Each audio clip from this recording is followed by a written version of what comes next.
Go for me. Recording? Yeah.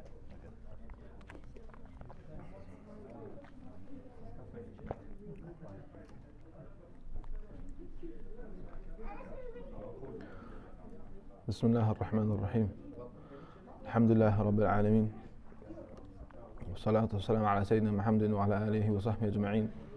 نويت تعلم وتعليم وتذكر تذكير والنفع انتفاع والإفادة والاستفادة والحث على التمسك بكتاب الله تعالى وسنة الرسول صلى الله عليه وسلم والدعاء إلى الهدى والدلالة على خير ابتغاء وجه الله وقربه وثوابه سبحانه وتعالى. Alhamdulillah, last week we started the chapter of fasting. Inshallah we'll have a quick recap before we continue, inshallah ta'ala. So we mentioned the first thing we spoke about was determining the beginning, the month of Ramadan. How do we know the month of Ramadan has entered? We said the first means was Sha'ban completing 30 days. If Sha'ban completes 30 days, then we know the month of Ramadan has entered. If not, it's with the sighting of the moon. Okay, so Sha'ban will be 29 days, then we sight the moon. Ramadan's the next day, or 30 days, Ramadan will be the next day. The second thing we mentioned, or we spoke about, was the conditions of a sound fast. So I mentioned that in order for one's fast to be sound, they have to be Muslim. So a non-Muslim, their fast wouldn't be valid. Someone has to be sane. Okay, so the fast of an insane person is similarly, likewise, invalid. The absence of menstruation or the like, so a woman who's on her cycle or she's going through postnatal bleeding, she isn't allowed to fast. She can't fast. If she did, her fast would not be sound. We also mentioned what are the conditions that make fasting obligatory. Okay, so when do we say so and so has to fast? When do we say so and so, he or she, when do they have to fast? Muslims have to fast. It's not obligatory for non-Muslims to fast until they become Muslim. When they do, they have to fast, and they don't have to make up all those days they missed. So let's say someone becomes Muslim age of 30 or 40, they don't have 20 years to make up. They just start fasting from the Ramadan they're in. Someone has to reach puberty. So fasting's not obligatory upon a child. Okay, so a child of the age of 7 or 8 or younger, they're not obliged to fast. When does fasting become obligatory? When a child reaches puberty. However, although they're not obligated to fast, a parent has to command their child to fast from the age of 7. Okay, so you have a son or a daughter that's 7 years old, and that's you calculate their age looking at the Hijri calendar, not the solar, the lunar, not the solar, because the Hijri calendar's 11 days shorter. Right. So when a child is 7 years old, if we're looking at the Gregorian, the solar calendar, they're going to be older. Basically, with the Hijri calendar, they're going to be 7 before they'd be 7 with the solar calendar, with the solar calendar. So you have to calculate their age looking at the Hijri calendar, the lunar, not the solar. So when they're 6 and a bit, right? When we look at January, February, March, they'll actually be 7. So the point being is a parent has to command their child to fast at the age of 7. Okay, so your son or daughter is 7 years old. You say now you have to fast. You have to fast. If the child chooses not to, okay, the child is not sinful, because it doesn't become obligatory until they reach puberty. But they have to fast from when? Their parents have to tell them to fast from the age of 7. Someone has to be capable of fasting, we mentioned. So an old person, a person who's of advanced years, who finds it difficult to fast, they're weak, they're allowed to omit the fast. They don't have to fast, and they have to give the fidya, which we'll talk about in today's lesson or next week's lesson.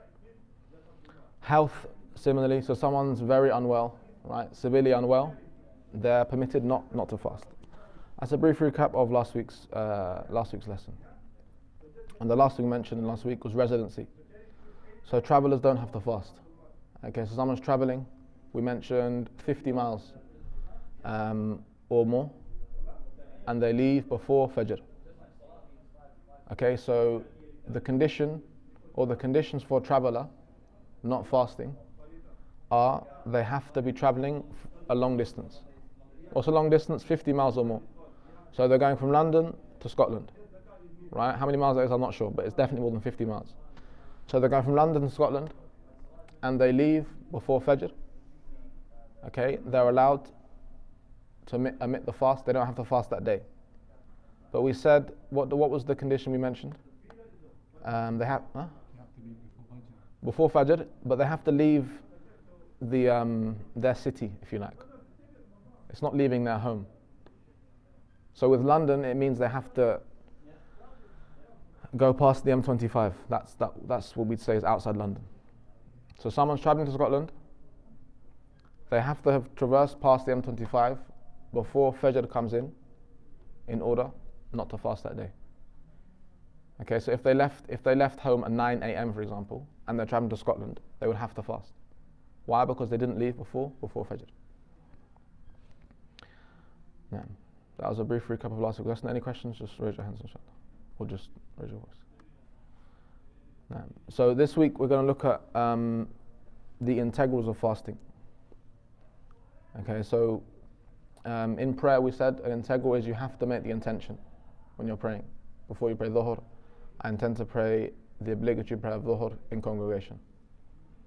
You have to say the takbir, Allahu Akbar. You have to read Fatiha. These are integrals. You have to perform them. If you don't, then your prayer is not valid. Someone didn't read Fatiha, for example, or someone didn't say Allahu Akbar. They walked into the prayer room without saying anything. They missed an integral. So just as prayer has integrals, has actions we have to do, fasting likewise has integrals that we have to observe. The first is the intention. Okay, so the hadith in which Prophet ﷺ said, "Man lam yubayyit an-niyyah," or kama qal, as he said, fala siyama lahu. The one who doesn't make the intention the night before, his fast is not valid. Okay, so the intention to fast has to be made the night before. What does that mean? So for example, Sha'ban completes 30 days. And we know for sure the next day is what? Is Ramadan. Okay? You're in the mosque, Maghrib comes in, it's the last day of Sha'ban. You're 100% certain the next day is what? Is Ramadan. After Maghrib, before Fajr, you have to make the intention in your heart to fast the next day of Ramadan. Simply by saying, I intend to fast Ramadan tomorrow. The obligatory fast of Ramadan tomorrow. That intention has to be made in the heart after Maghrib, before Fajr.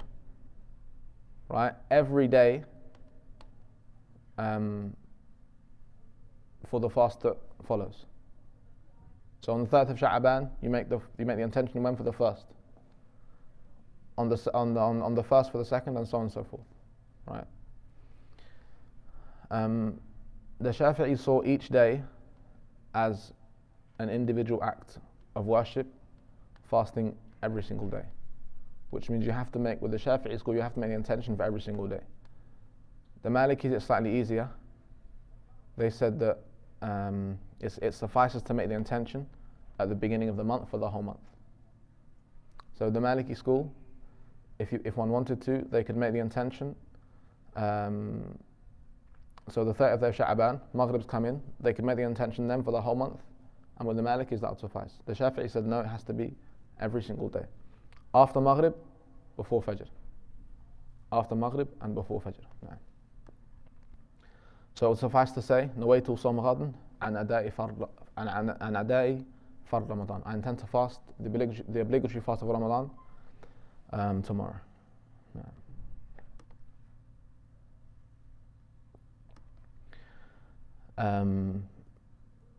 And if someone didn't make the intention, then they would still have to. So let's say, for example, on the last day of Sha'ban, they didn't make the intention. They would still have to fast the next day. And with the Shafi'i school, they have to make it up because they haven't made the intention for that day.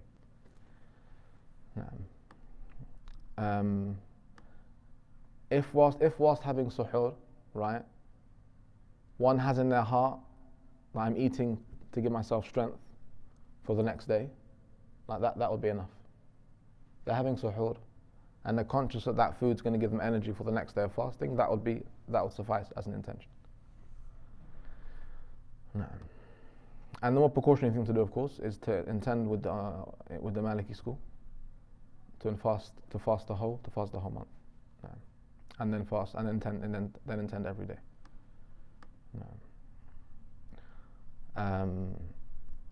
So the hadith is narrated by Imam al-Nasa'i. Okay, man lam yubayyit an-niyyah qabla al-fajr fala siyama lahu. The one who doesn't make the intention before Fajr, his fast is invalid. He has no fast. He hasn't fasted.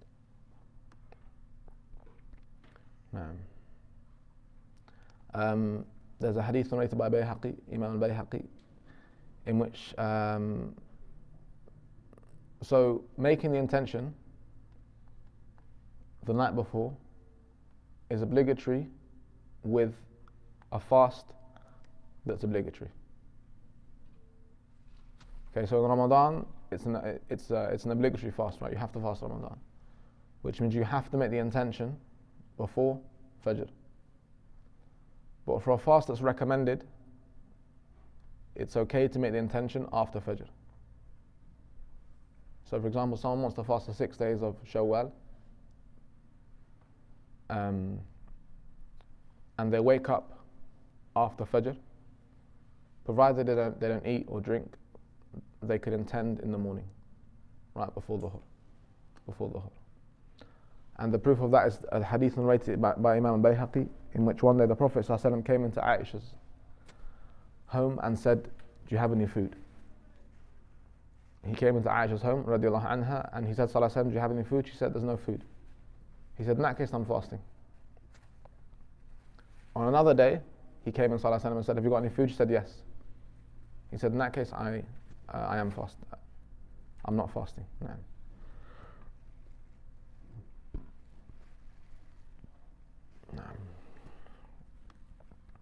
So the first thing one has to do, we mentioned the first integral is making the intention. Okay, so when you're fasting, you have to make the intention the night before.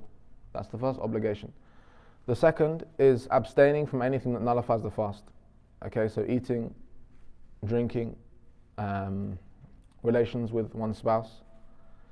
And now we're going to go through some of the things that nullify the fast.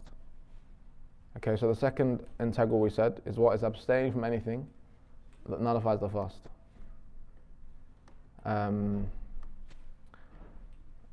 Provided one remembers their fasting.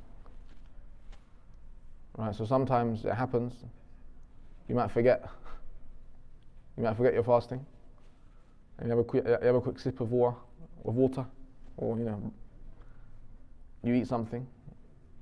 Provided you genuinely forgot, you're okay. You're at home, you wake up. As long as you genuinely forgot, right, your fast is still valid, provided you don't eat or drink anymore after that.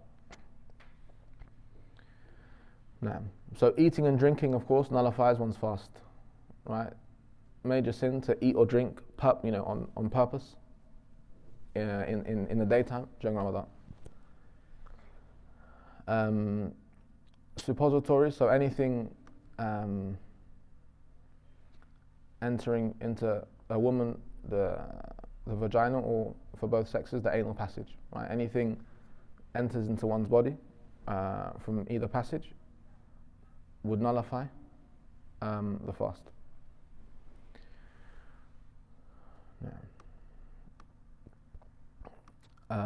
It's impermissible to have relations in Ramadan with one's spouse, right? Such that it would lead to one reaching their climax. So the principle is that if you fear it's going to lead to actual intercourse, that would be haram. Right? Anything you're doing, you fear is going to lead to that end result, that would be impermissible. Merely touching, hugging, kissing, it's disliked, but that's not impermissible. But anything that would lead to actual intercourse, that would be impermissible. And likewise, seeking to reach their climax in any way, whether that's themselves or through their spouse. Okay, seeking for the other to reach their climax, that would likewise be impermissible, even if it's not actual, even if it's not intercourse. Then we have things like phlegm, mucus, right? So a lot of the time, you can feel in the back of your throat, right? So firstly, saliva's nothing wrong with saliva. So, gathering saliva in your mouth, and swallowing that's fine. There's a difference between saliva and mucus or phlegm. Saliva just gathers in the mouth. Swallowing that is fine. Doesn't break your fast. Doesn't nullify the fast. But if one has mucus at the back of their throat that they're able to spit out, right? So it's there, they can feel it, and they said to themselves, if I wanted to, I could spit this out. And they choose not to. Swallowing that, in the Shafi'i school, would nullify the fast. Why? Because you could have brought it up, but you chose not to. The Hanafi school is much easier in this issue, in that the Hanafi say if you have something at the back of your throat, mucus, phlegm, and you're able to spit it out, and you choose not to, and you swallow it, your fast is fine. Much easier with the Hanafis. So it's there, you can feel it. You say to yourself, I could spit this out. You swallow it, you choose not to. With the Hanafi school, that would not break the fast. No. And Imam al-Ghazali of the Shafi'i school also took that opinion. No. Making wudu, right? So it's recommended when you're making wudu, even in Ramadan, to rinse your mouth and your nose, right? But not to go to excess. So just do it lightly. So if one's making wudu in Ramadan and they're using loads of water, in the nose and mouth, and they swallow it, that would nullify the fast. No, so they should do so. They should do so lightly. No.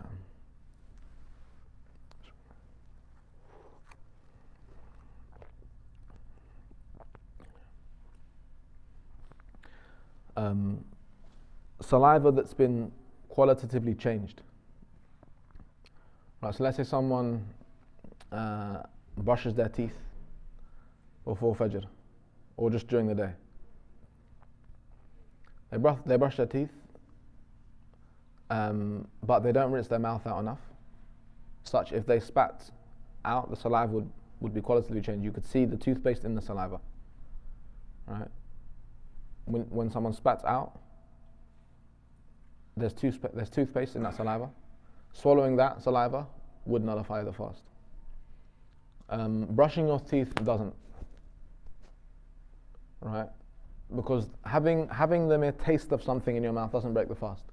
So, for example, before Fajr, someone eats before Fajr, right? They have their suhoor. Now, if Fajr comes in and they can still taste suhoor in their mouth, would that nullify their fast? They can just taste the taste of food, but there's no actual food, right? So the taste of something doesn't nullify the fast. The taste of something. So if one chooses to brush their teeth in the daytime, they can do so, provided they rinse their mouth out enough such as no toothpaste remaining. Okay, so brushing the teeth in the daytime does not nullify the fast. Why? Because it's only if something passes down the throat, where toothpaste is just in the mouth. They brush their teeth, they rinse their mouth out well, that's fine. That's fine.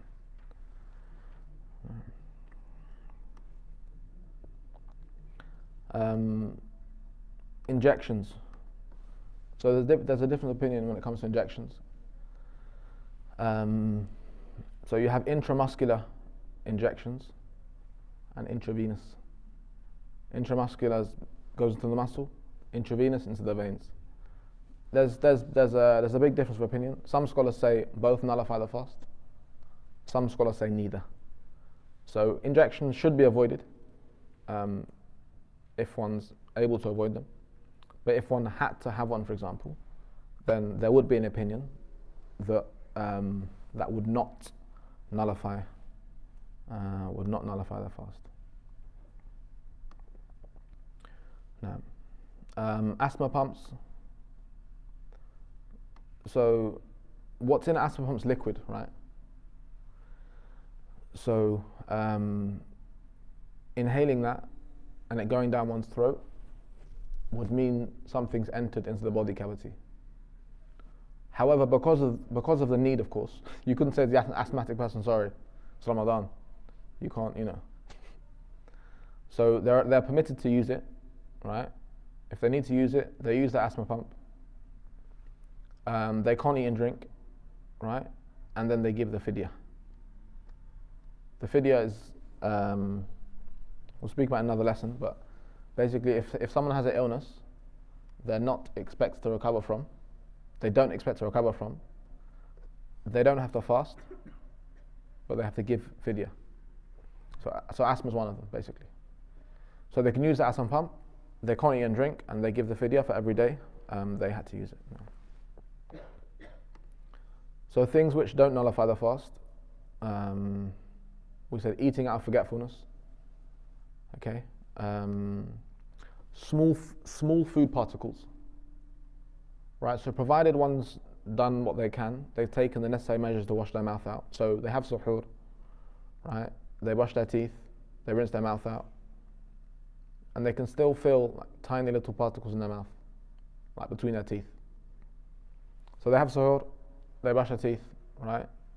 They pray fajr, they lie down to go to sleep, and they can feel small food particles. And then they wake up, nothing there. What does that mean? They swallowed them, right? That's okay, because they took the measures to clean their mouth. If they didn't take the measures, then that would nullify. That would nullify the fast. No. Any questions so far? Everything clear?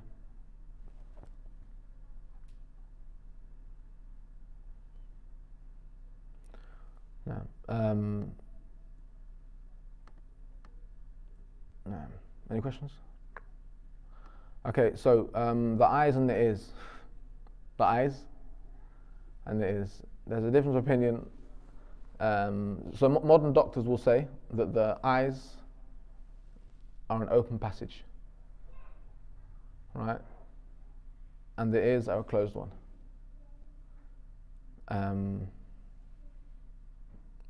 Meaning, if something entered through one's eye,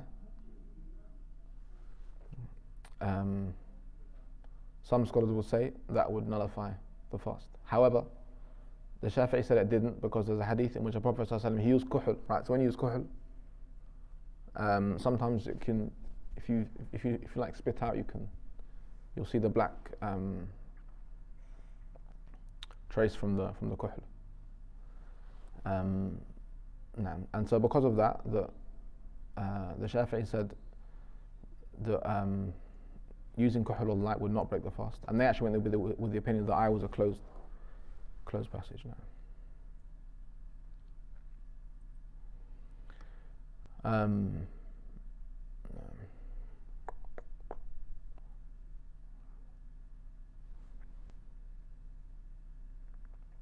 So if Fajr comes in and one is eating or drinking, okay, they're required to spit out whatever they're eating or drinking, because you see it, right? You're in the mosque or home sometimes, and they're about to give the adhan, mashallah, and I've seen it before, right? You're in the masjid, someone's got a bottle of water, they're looking at the clock, right? They're still drinking. Then the time comes in, and they're still drinking. They're waiting for the mu'adhin. You with me? The time comes in, but they're waiting for the mu'adhin to give the adhan, because they think that they have to stop when the mu'adhin gives the adhan. Yeah, when the mu'adhin gives it, provided he gives it at exactly the right time. So it's very risky to wait right until the last moment to keep eating and drinking. It's more precautionary. So the scholars will say it's advised, recommended to stop 15, 20 minutes before, recommended. Because no one in London can look at the horizon and can see the sun, can see the, what do you call it, the light, the horizontal light on the horizon, right? So we're relying on, calendars and clocks, which is fine, but we're not 100%, we don't see, you with me, the sun lie on the horizon. And because of that, it's more precaution to stop 10, 15 minutes before to ensure you're 100% sure now, 100% sure that Fajr hasn't come in. But wait until the last moment before they give the adhan, that's what they call the waqt al-shak, it's the time of doubt, and it's more precaution to stop before that. You don't have to, of course, but it's recommended to stop before that. No. I remember the first Ramadan I fasted as a non-Muslim. So before I became Muslim, I wanted to fast Ramadan. I came to this mosque and took a timetable. Didn't understand anything on a timetable. Dhuhr, Asr, didn't get it. But there was two red times: start eating, stop eating. So I understood. This is when I have to start eating, stop eating. And I used to work at Waitrose supermarket at the time in Enfield. So I'd start at 2 p.m. and this is in summer, long days. Remember the long days in summer when you're fasting from like 2 a.m. till 9:30 p.m. So I was working, and I remember breaking my fast at like 9:30. But I didn't know it was recommended to break it at the time. So I'd wait till I got home till like 10:30. But for a non-Muslim fasting, like for Muslims it becomes quite normal. But the first experience of actually saying no to something that you want, very strange. Because it's not the you don't have to say no to things as a non-Muslim. You just do what you want whenever you want. I had a friend, I won't mention his name. I had a friend, he became Muslim years ago, and he really liked his food, right? He really liked his food. Then he became Muslim at Christmas, around that time, and this is years ago, and that was when they're fasting in winter. So even though the days were short, like he struggled to fast. So on Christmas Day, or maybe Boxing Day or Christmas Eve, one of the days they celebrate, he's with his family, and it's like 1 p.m. right, Christmas dinner time or lunchtime, and they know he loves his food, right? So they bring, all of this, different dishes, and they're like, yeah, so and so, try this, try that, try this, try that, try this, try that, try this, try that. And he had to I'm not feeling well, and my tummy's a bit funny, miskin. And then like 4 p.m. comes, and he just like devours the whole table. And then, you're feeling better now. The point being is that it's difficult when someone becomes Muslim. I had a friend became Muslim recently, and it's very difficult fasting. First time fasting in Ramadan. Na'am.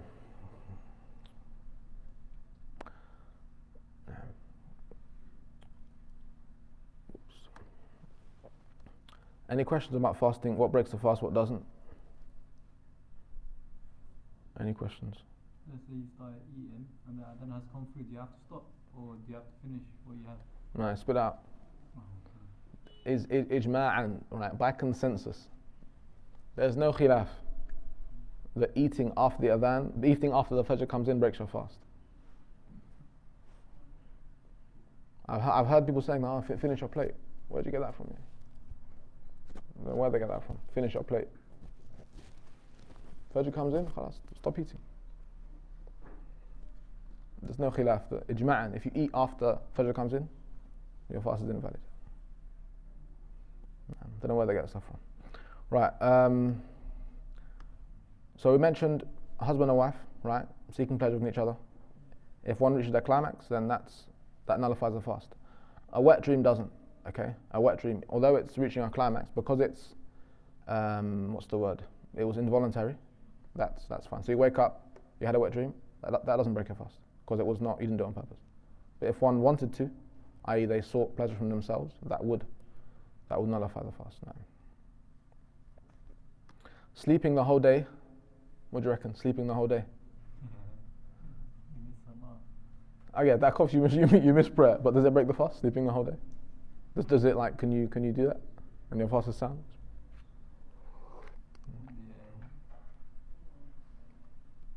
Yeah. Ibrahim says you can. What do you reckon? Huh? Uncle says you can't. I was in when I was studying in Yemen. We went on this da'wah trip, in Ramadan. So before Ramadan, we left.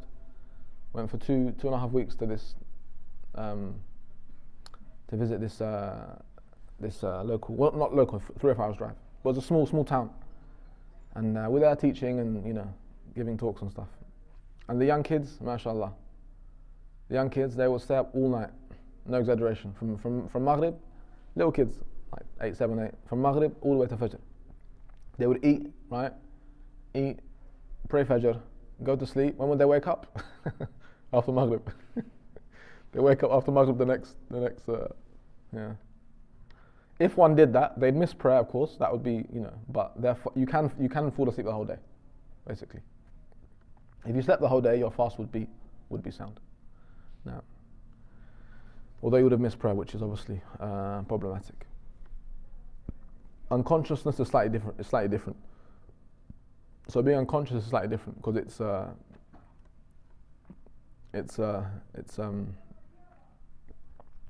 being unconscious. You have to have regained consciousness for a moment during the day. So one's like a coma, right? They have to regain consciousness for a moment in order for that fast to be sound. It's different to sleeping. No.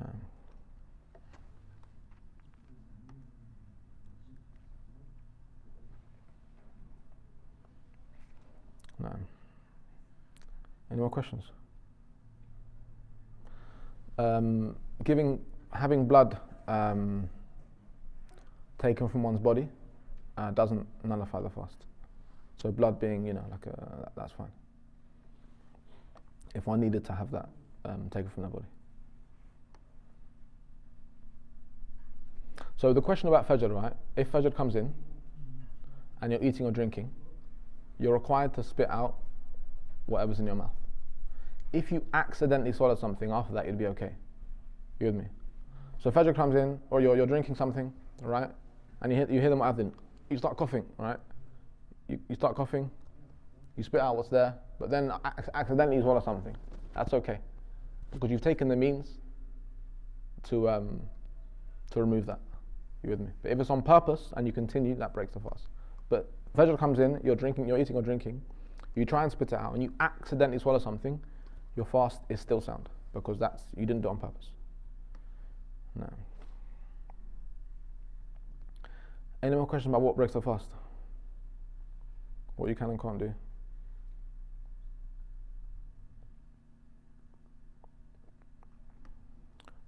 Similarly, if one's with their spouse, for example, and Fajr comes in, they'd have to stop what they're doing immediately.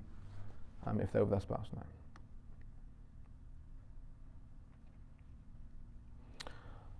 Okay, so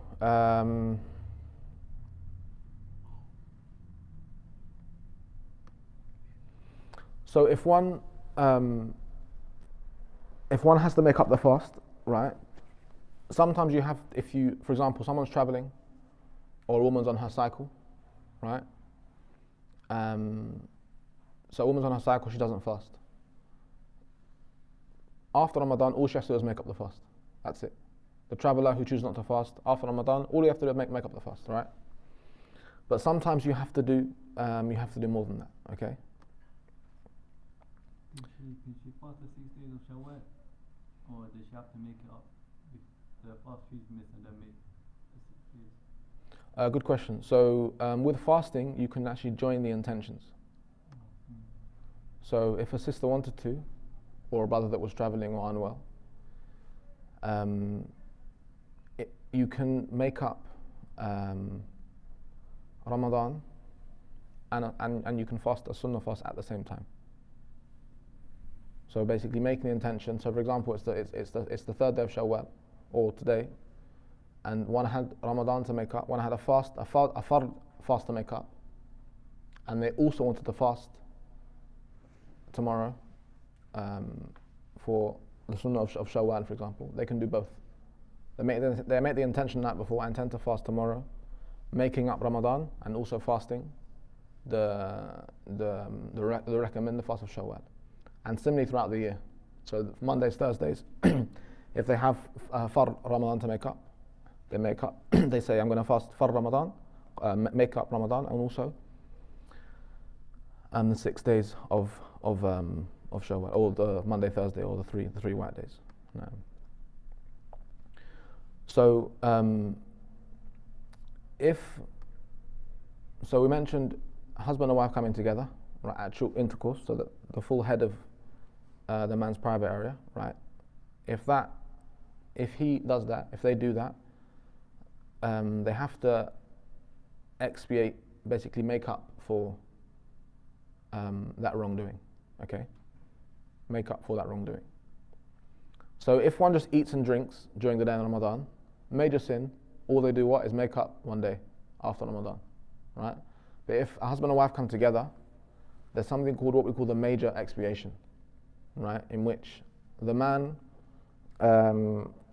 has to fast 2 consecutive months, right, for having relations with his wife in the daytime of Ramadan. During the night time, you're fine, right? Relations are prohibited when? In the daytime.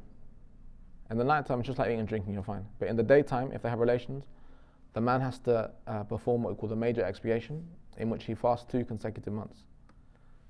2 consecutive months now. And he can't afford to miss one day. No. If he does, he starts again. Even if for a reason, he starts again.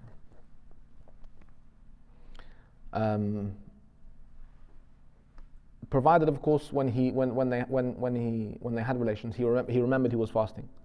So similarly, if one eats and they forget, if one has relations and they forget, it's unlikely, right? Well, I forgot, brother. No.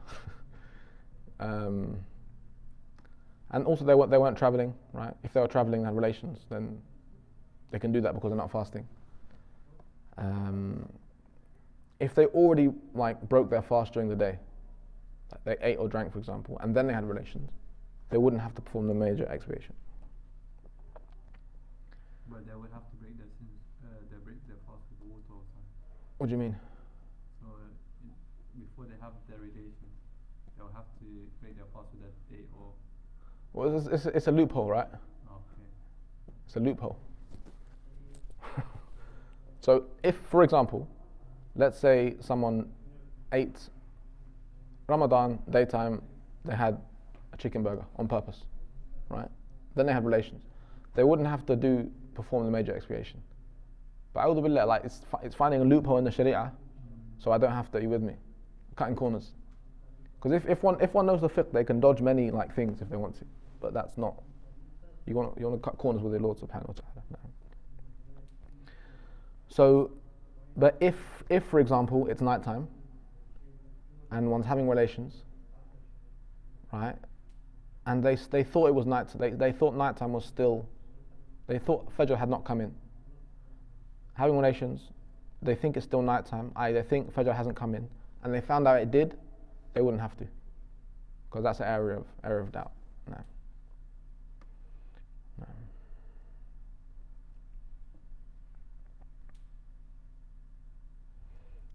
Any questions before we wrap up?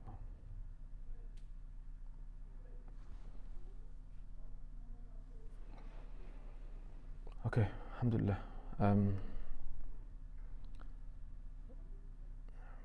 We ask Allah to give us tawfiq and to forgive us of our sins and to gaze on our hearts and to allow us to act upon the knowledge that we study. We ask Him to make this knowledge a means of purification and bring us closer to Him. We ask Him to gaze upon this ummah and to grant this ummah victory and to alleviate all the trials and difficulties. We ask Him subhanahu wa ta'ala to give victory to our brothers and sisters in Palestine and to make it easier for them their trials and to grant victory for them over their enemies. Alhamdulillah Rabbil Alameen.